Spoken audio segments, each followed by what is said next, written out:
I hope you had a good morning, and I hope you had a good chance to network at lunch. We're now going to try another one of those technological feats, this time not Hong Kong. Hong Kong worked. We're now going to try and go to New York, where they're just waking up. Well, I guess they've been awake for a while, but they're just starting the conference. And I'm hoping in 27 seconds to go to Tom Standage in New York, give him a quick update of what happened here this morning. And then, technology permitting, we'll talk to Ana Helena Chacón Echeverría, who, as I said earlier this morning, is the former vice president of Costa Rica, who was instrumental on the side of the pro-LGBT side in the vote that just happened, and she's going to tell us quite what a big deal that was. Right, 0-0. Tom, can you hear us? Yes, Sandy, can you hear me? Yes, very loudly. Oh, God, sorry. I can't believe it's working again. It is. I can even see you, actually. All good. Right. I don't know where the camera is, which direction I should pass. Over there. Don't worry. We can see you. OK, how's it been going in London, and what have you taken away from the day today? So we've just had lunch. We're delighted to see you. You're facing the right way now. I think we've had a really interesting morning. I'll give you my sense. First of all, we had two business panels, two CEOs, very prominent CEO panel, and I was struck by that, actually. I don't know whether the room here echoes it, of how much is being done. Now, these are big businesses, they're clearly leading, but I was nonetheless very struck by how much is being done, how much progress is being made. We then had a fantastic conversation with Gina Miller on how to be an advocate, really inspiring and also quite sobering, actually. She reminded us of the scale of these kind of what it really takes to advocate, and what it takes to advocate when the going is not so easy. And that was, I thought, was particularly inspiring. We had 3 workshops, all of which went extremely well. And then we had Andrew Gilmore from the UN, who again, I think, gave quite a sobering perspective on quite how difficult the situation still was in lots of parts of the world. And I thought, actually, for a UN official, he was remarkably candid and willing to push, which I took to be a very good sign. So we've had a really interesting morning, and we're looking forward to hearing what you guys are going to be doing today later. Brilliant. Well, to kick off things at this end and to start us in the right mood with a very, very inspiring story, I would like to invite to the stage Ana Helena Chacón, who is the former vice president of Costa Rica. Please welcome Ana.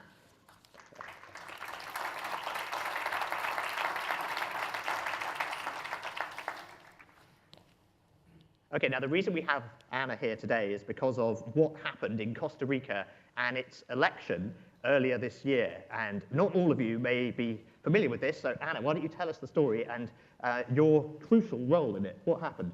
OK, thank you, and good morning, everybody. We just went through elections in Costa Rica. We are the most democratic country in the whole Latin America, 150 years of democracy, no army. But for this last election, I did post a question for the Inter-American Court of Human Rights, asking about the rights for gay couples and gender identity. This answer came in on January the 9th, and the election was going to go in February. And this split the country in half, and the candidate that was occupying the 6th place, of course, he won't win the elections because he has a very low statistic. He came in 2nd. And this is in the first round. In the first round, yes. And the other candidate, who was a very conservative person, he came in 1st. So and just to be clear, then, yes. the IACHR, which is this regional human rights court, yes. Said that all the which means all of the American countries, yes. had to implement marriage equality, and whether or not it was on their books. And so for the first time, we ended up with a situation where a national election turns on the question of gay rights. Of course. You know, this has been an issue before in the elections, but for the first time, as I was telling you, the country split in half. So this was the issue. We weren't talking about taxes or infrastructure or poverty or other very important things. Of course, also, they were talking about gay rights, yes or no. I think it was like a referendum for gay rights, and we win. And that's the good part of the story. But we went through, torture during those months because for the first time in my country, gay people, lesbian women, they were feeling fear because it was a hate. All the time they were talking about how discrimination and how no one who is gay will be part of the government or things that were really horrible for us. But at the end, we win this, and now all the countries that are part of the Inter-American Court, they have to pass their own laws or to adapt their own laws for same couple marriage and also gender identity, and that's a great thing. I would like to tell you, for the first time in the court, a vice president posed a question. No, in the history, no one before posed a question like this, and I posed the question in 2016. I didn't imagine that it would come the answer in January where the elections were going through. But it was really important, and now we'll have to do some things about changing our laws and adapting that so everybody will have the same rights. And it's very important to hear what the court says. Dignity is just one. You can't divide it. It's just one because you are a human being and you have to have the same rights and the same laws. For me, it was a wonderful, news, but we went through hell, I can tell you, during those elections because I didn't want anybody to be discriminated in my country. So did public opinion towards gay marriage shift during the campaign, or did you just sort of reveal the way that the country felt? I think we revealed the way that the country felt. I didn't know. I think we were so, discreet about this. You don't talk about sexuality. And then they revealed this very homophobic country. And it was very sad for me. And was this part of a broader argument about liberal versus conservative values, or was the focus really on specifically on gay marriage rather than, say, dignity in general? No, I think it was the same. It was the first because they were talking about moral, they were talking about values, about traditional families. We can't change this. The family is just the father, the mother, the kids, the dog, and we are families. We really love everybody. Families where respect is, and it's where love is also. So it really, it was like a big discussion during those days. And what about within the party itself, within your party? Was everyone within the party happy to fight on this issue? Not really. Parties are really democratic. Everybody, you have very conservative people, not. But when they asked me to go into the ticket with President Solis 4 years ago, they were confirming that they were going to take a person that was fighting for human rights and also for human dignity, because before being vice president, I was a congresswoman, and I also fought for all these things because I believe, in dignity. I believe people should be happy, and love is wonderful. Hate is terrible. Excellent. And does this mean then that Costa Rica now has to pass a law to recognize this ruling? Does there have to be a legal change? Not really. This now is in the court, in the Justice Court of Costa Rica.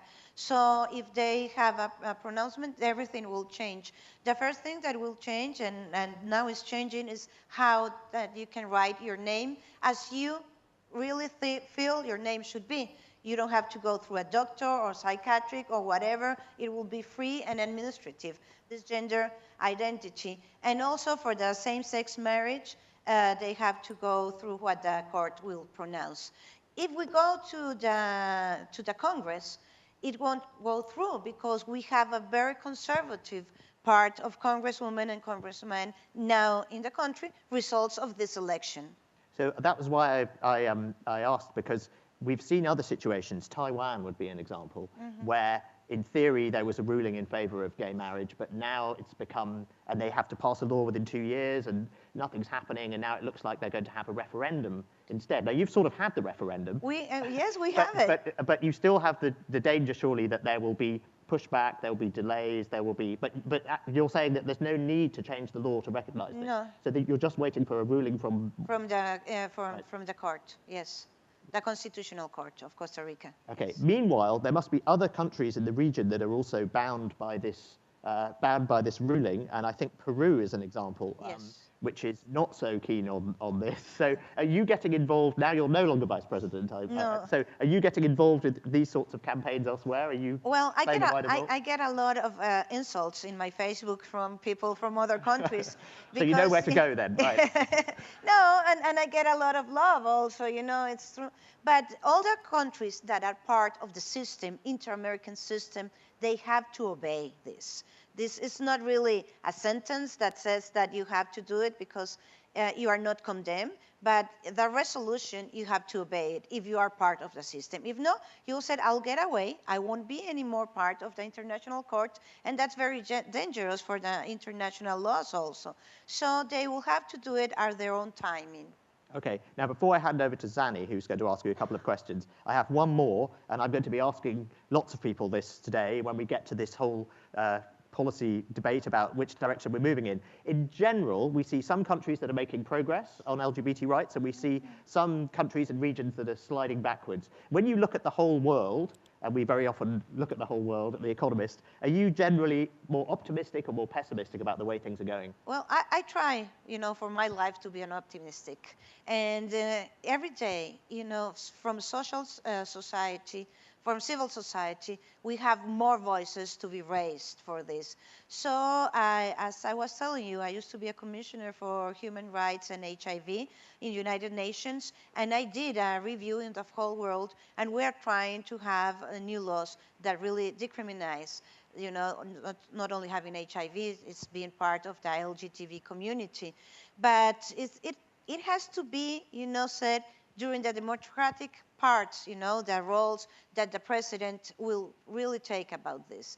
I hope one day we don't have to talk about this because everybody will have the rights. But now this is an issue. This is a political issue, and we have to raise our voices because we don't want anybody to live, with discrimination or stigma. Zanny, have you got any questions? Yes, absolutely. Thank you, Ana Helena. That was fascinating. I wanted to focus a bit more on the regional political consequences. So do you think your success has galvanized activists in other parts of the region? Might we see gay rights playing a bigger role in the political sphere in other countries? Or, as you said, you had in your Facebook feed messages of love and messages of hate. So which way have you shifted the debate in countries around you? Well, I think that, they have been empowering all these people in their own countries because they have now the resolution of the Inter-American Court. And that has really to be obeyed. So I think it's good time for the region, and we will put that in the discussion. They have to do it. If no, they will be condemned after, because if they go to the court again, they will condemn the state, not, for not being able to proceed with what they have been said before. And has there in any way been a backlash against the court? Because you might think that an externally imposed however welcome and absolutely important that this decision was, might provide a sort of political backlash. Why should we obey this court, this decision? Is that debate happening? Yes, that debate happens, and also there are some countries, especially the candidate that didn't win the election in Costa Rica, he was saying he was going to pull Costa Rica out from the international court, and that's very dangerous for a country that we don't have an army. We have to go to the international courts if we have to discuss sovereignty things for our country. So that's a very dangerous thing to think about it. But this, and also you can't go out and get out of the court when the resolution, you don't like it. But when you like it, it's okay. But because they ask a lot of things, because we have a convention that we have been signed since, 40 years ago. You mentioned that you were the person who asked this question of the court. Are there other political figures thinking this is the way to make progress? We're going to ask questions of the court and thus force what happened in Costa Rica to happen to us? Well, I haven't heard of anybody, that would like to really go to the court, because you have to be, it's not because of me, but you have to be very brave, because when this comes back, you will get your skin peeled off. And that's what happens when you defend human rights. I haven't heard of anybody that would like to go again to the court, but I think I made the way. So I hope all politicians can go and reaffirm the human rights in their own countries. That's why the court exists. Today, our theme has been the path to advocacy. Much of our conversation this morning has been about individuals and companies. You've turned the government into an advocate, which is in a regional setting, which is wonderful. What other ways do you think governments can be advocates? Well, as vice president, I did a lot of decrees and to work in the executive part of the government for non-discrimination, just to accept, all the guarantees you have for your husband or your wife for couples of the same sex. And also we did visitation in the hospitals, because before it was prohibited. If you weren't the family, you were not able to visit in a public hospital somebody. And I was always telling, since I was a congresswoman, nobody really deserves to die alone without the people they love. So we did a lot of changes from the government, but we need more. And that changes were especially for the ones who were working in the public sector. But we need to do more things for the private sector. That's why you need or some laws or some, informs, as the court did.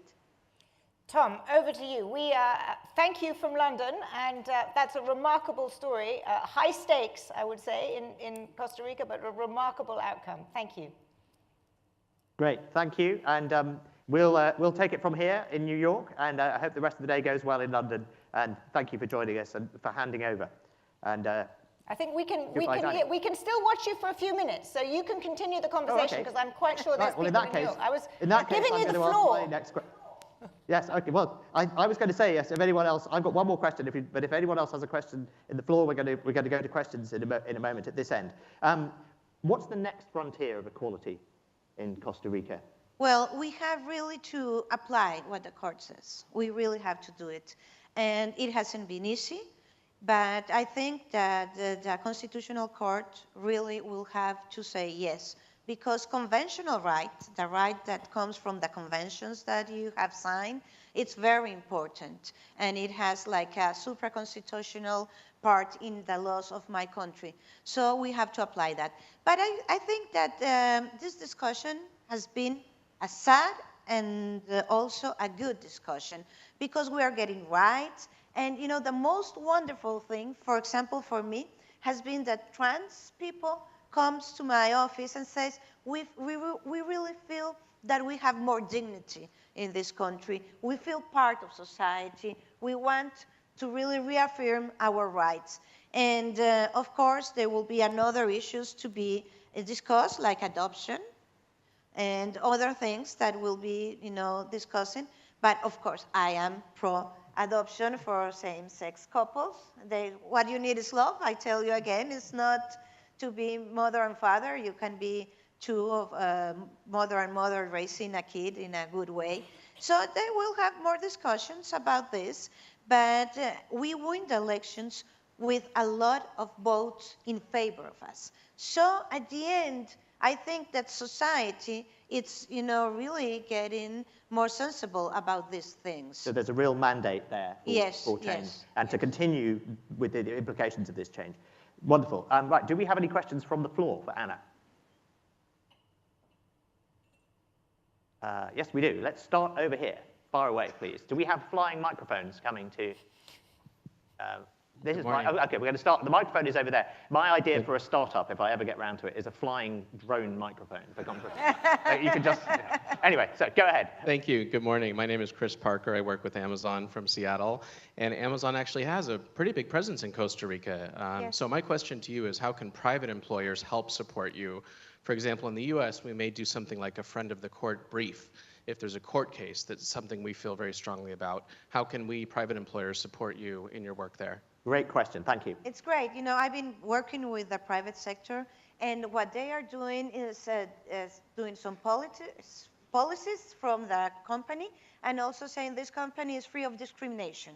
We like everybody, and Amazon is one of those Really, they are really friendly and with affirmative actions for LGBT employers, and it has been great. I just signed with 20 new companies contracts, telling that they will be really giving some affirmative actions, and they would love to have LGBT population working for them. And I so think what is it's this? great. Is this a sort of blessing from the government that this is a company that pays particular attention to it? What No, the thing is we like them to be free of discrimination, so they come to us, a government, and we have this big act, and we said we are in the same road, Private sector, public sector, we are working to have a society and a country free of discrimination. Okay, I think we have time for one more question. I think we had one over here. Can we have a microphone right up at the front here, please? It's a very good sign that we have more questions than we can fit in already, so thank you. But we do need that flying microphone. Yes, of course. Right, here we are, at the front, at this table here. Thank you. Hello. Hello. My name is Yanni Lambropoulos. I work for Biogen, and I live in the conservative South here in the U.S. And I also come from a country where the church controls politics, unfortunately. And I would like to know, how did you overcome the arguments from the extremely religious people in your country when you were fighting for equal rights? Yes, well, we are a country that we have by constitution the Catholic religion. We are the only country in the whole world that we have the Catholic religion and the Vatican.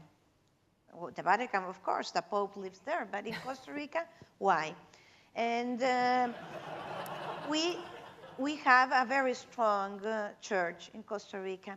But the thing is, the other candidate during this period, he was from another religion. He was not Catholic. He was evangelistic. How do you say that? Yeah. Yes, that's okay? Yeah. Yes, so it was like a little division between religions.